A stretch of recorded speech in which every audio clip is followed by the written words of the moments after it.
Ecco, Emma Marcegaglia, illustre ospite, illustre cittadina onoraria del Polesine, noi parliamo di Polesine. Certo. Innanzitutto, lei cosa capta del Polesine, visto che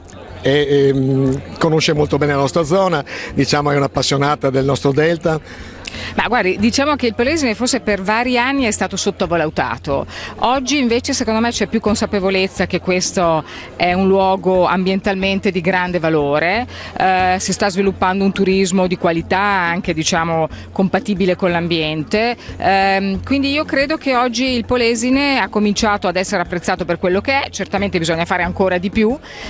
ovviamente per noi per Albarella è nel centro del Polesine ed è un'isola ovviamente che noi apprezziamo molto, è di proprietà l'Albarella SPA della mia famiglia dal 1988 e quindi io sono cresciuta qui, quindi amo moltissimo questo luogo. Ecco, cosa è scattato nella sua famiglia di decidere di investire qua?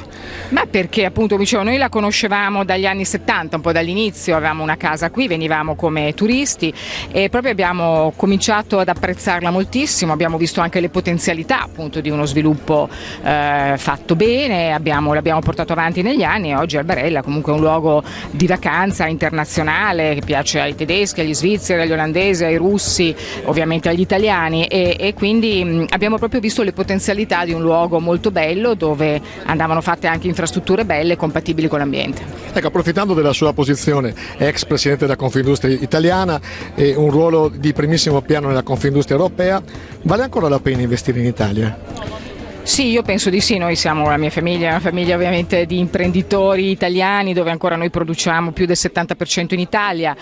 certamente la congiuntura è difficile, in Italia bisogna continuare questo processo di riforme che è stato avviato per rendere più facile fare impresa,